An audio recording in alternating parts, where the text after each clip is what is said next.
daawwattoota chaanalii Akoo English with Afaan Oromoo akkam na qabdu bakka jiraattan akkuma isin agartan yeroo ammaa kana gaafuuwwan ministry fi gaafuuwwan insurance kutaa 12ffaa dalagaa jira.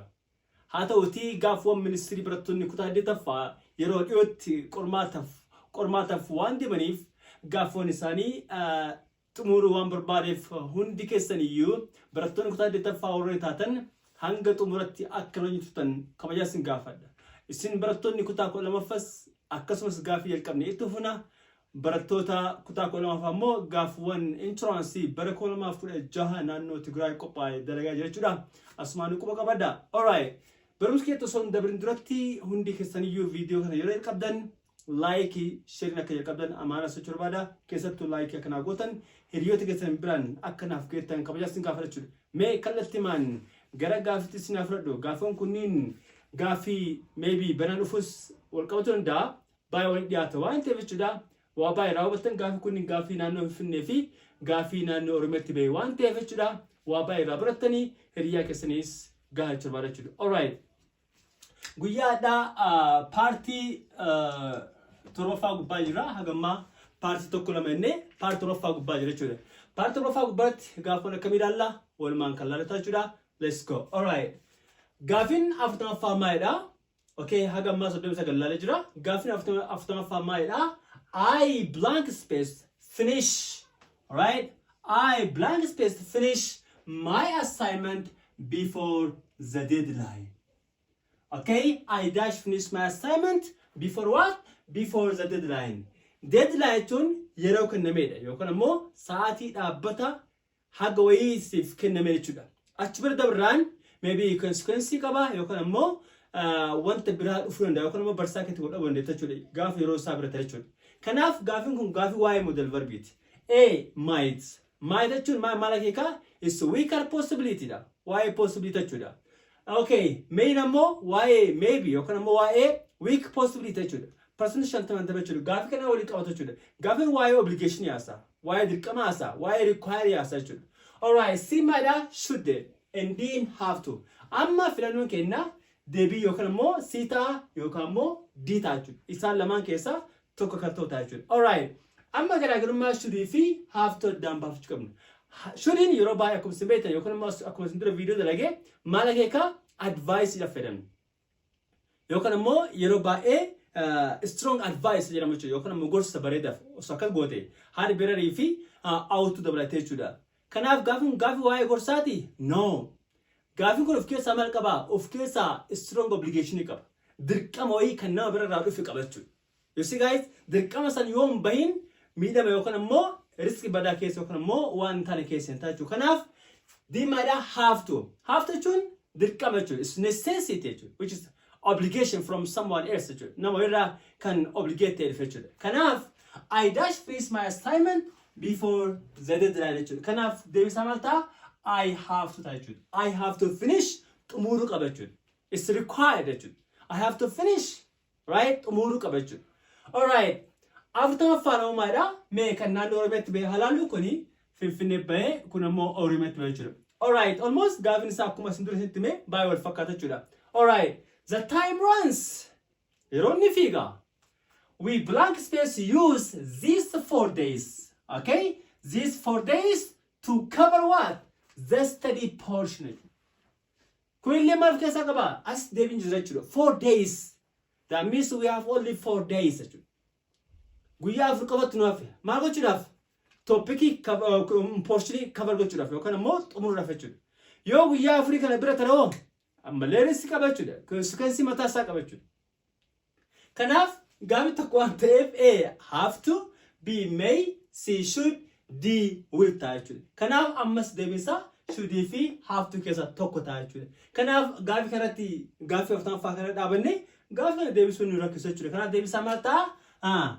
Have to ta'a jechuudha. The time runs. We have to use these 4 days. Guyyaa afurii kana fayyadamuu qabna jechuudha. Yoo guyyaa afurii kana hin fayyadamin maybe waan biraa dhalatu danda'a jechuudha. Kanaaf deebiin isaa have to ta'a jechuudha. Gaafin afurtamii tokkoffaa maalidha? Our teacher always dresses dash clothes jechuudha. gaafii waa'ee maaliti? Gaafii waa'ee suffixii fi prefix jechuudha. Kanaaf suffix fi prefix kaminni waa'ee suffix jechuudha. Maaliif jennaan jechi able jedhu kun dhumarratti dhufe jechuudha. Jechi tokko gara wordii dhumarratti yoo dhufe maal ta'a? Suffix ta'a jechuudha. Definition suffix maal akka ta'e immoo viidiyoo as duraa keessatti isin dalagee jira jechuudha. Suffix jechuun jecha yookaan immoo qubee yookaan immoo wordii gara dhumarratti dabalamee jecha yookaan immoo wordii san hiikaa isaa jijjiiruu jechuudha. Waliigalaa mire sun maadhama suffix jedhama jechuudha. Definition isaa viidiyoo jaaffaratti yookaan immoo kutaa jaaffaratti isin hiikee jira jechuudha. Kanaaf bakka duwwaa kanatti galee deebii gahaa kan kennu kaminni be fashionable jechuudha. Our teacher always dress what? Fashionable.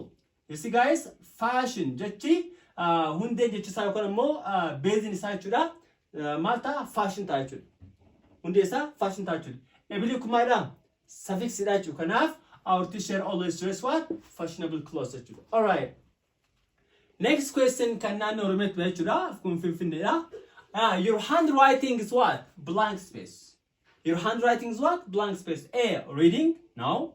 B. Readable? Maybe. C. Readful? And D. Readless. Kanaaf deebisaa kaminni? Reading base verb dha yookaan immoo hundee jechaati. Abiliin kumaadha suffix dha jechuudha. Kanaaf deebisaa maadha? Your handwriting is what? Readable. Barreeffama harkeetii ni dubbata jechuudha. All right. After now maadha? Alamu could dash recognize his friend after the exam with the haircut. All right. A. Badly. B. Harder. C. Hardly. And D. Heavily. All right. Gaafiin kun gaafii baay'ee xiqqoo tricky dha jechuudha. Hubannoo isin gaafata jechuudha. Hiikaa hardly, badly, harderly beekan isin jechuudha. Alamu hiikaa isaa ilaalume. Alamu could dash recognize his friend. Alamuun hiriyaa isaa beekuu hin dandeenye. Yoom eega qormaata booda rifeensa isaa cirateera bahe. Hiriyaan isaa kuni his friend is what? His friend is after the exam with the haircut. Hiriyaan isaa kun qormaata booda rifeensa cirate. Wanti rifeensa cirateera bahe alamuun maal gochuu hin dandeenye? Alamuun didn't recognize him. Alamuun beekuu hin dandeenye jechuudha. Inni waa rifeensa cirateef qormaata dura rifeensa hin jira. Qormaata booda immoo rifeensa cirate jechuudha. Kanaafiyyuu beekuu hin dandeenye jechuudha. Waliigalaa kanaaf hiikan isaa abbaa jechuun in a poor way jechuudha. In a poor way jechuudha. Waa'ee fakkeenyaaf namni tokko waa wayii fiitii hin goone jechuudha. Inni kubbaa taphachuu hin dandeenye. We can say he played football poorly or badly or ne taphachuu hin danda'u hiikaa jechuudha. Alright. Hard jechuun immoo we use mostly for comparative. Alright, we can say he worked hard or ne sirrii dalaguu isaa akeekaa jechuudha. Hard jechuun immoo jechi kun mataan isaa maadha? Negative jechuudha. This means what? Almost not jechuudha. We can say not at all jechuudha. Almost hard jechuun waa wayii beeku jechuudha. For instance, I hardly speak English jedhe an English haasa'uu hin danda'u jechuudha. Or you can say I hardly speak afaan Oromoo jedhe afaan Oromoo haasa'uu hin danda'u jechuudha. Hard kun maal akeekaa? Negative dha jechuudha. Negative jechuudha. Heavy immoo baa biraate jechuudha. Innis kanneen wal fakkaatu jechuudha. Kanaaf deebiin isaa maalidha? Hardly ta'a jechuudha. Alamuun could hardly recognize his friend. Kana jechuun maal jechuudha? Alamuun hiriyaa isaa beekuu hin dandeenye jechuudha. Warri isin beekuu qabdan jechi hardly kun maalidha? Jecha negative jechuudha. Note jechuudha. Waliigalaami? Note jechuudha. All right. Gaafii isa fakkaatu kan naannoo Oromiyaatti bahee mee haalaallu. Warra Oromiyaa yookaan immoo naannoo Oromiyaa maal baasanii? We dash ate food for the past 3 days. Now we are what? Tired. Amma maal ta'ee jira? Dadhabne jira. Kana jechuun maal jechuudha? We dash ate food for the past 3 days. Guyyaa dabre sadan nyaata hin nyaanne. Amma maal ta'ee jira? We are tired. Kana jechuun maal jechuudha? We asirraa bachuu dandeenya jechuudha. Hardariin ta'uu, hardiriin ta'uu, you see guys, hardin ta'uu maal ta'a? Hard jechuudha. We hardly ate food for the past 3 days. Kana jechuun maal jechuudha? Guyyootan dabran sadaa jechuudha. Nuti nyaata hin nyaanne jechuudha. Nyaata hin nyaanne jechuudha. We hardly what? We hardly ate food jechuudha. For what? For the past 3 days.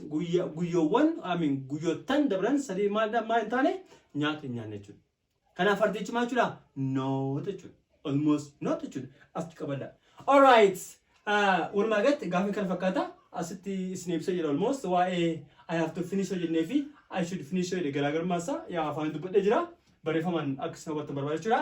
Okay, I have to finish jechuun it is necessary jechuudha baay'ee barbaachisaa jechuudha or you can say obligation jechuudha mandatory obligation or it is what required jechuudha wanti sun barbaachisaa ta'uusaa akeekaa jechuudha. I should finish jechuun ammoo yoo itti galchine maal ta'ee kamaan nu kenna it is good idea. Okay, xumuruun gaariidha jechuudha. I should finish jechuun yoo xumure bareeda jechuudha. You see, but it's not required. It's not required what? 100%. Percentage bamaada barbaachisaa mita jechuudha. Dirqama mita jechuudha. But what? It is good idea to do it jechuudha. Once yoo goote waan gaariidha yaada bareeda garuu it's not required 100%. Percentage dhibbamoo waan san gochuun dirqama miti barbaachisaas mita jechuudha. Yoo goote garuu immoo bareeda jechuudha. Garuu kun yoo godhe maadha consequence qabu sinti bayyana jechuudha. It's become terrible. Rakkootti achi booda dhufaa jechuudha guys. Kanaaf garaagarummaan isaa I have to finish fi I should finish jechuudha. I have to finish jechuun hiikaa maalii wal fakkaata qaba? I must finish qaba jechuudha. I must finish jechuun dirqamtu qaba jechuudha. Kanaaf must fi have tun pootii biratti baay'ee wal fakkeenya qaban jechuudha. Waa'ee kanaa yoo isin barbaachise yeroo ta'an viidiyoo isin dalagaa hadhaaf gaafuu ministeerii bara 2016 naannoo Oromiyaa fi naannoo Finfinnee yookaan immoo Addis Ababa qophaa'ee fakkaatu jechuudha. Partii dhuma naafa achi booda immoo gaafa moodeelii baay'ee narki jira.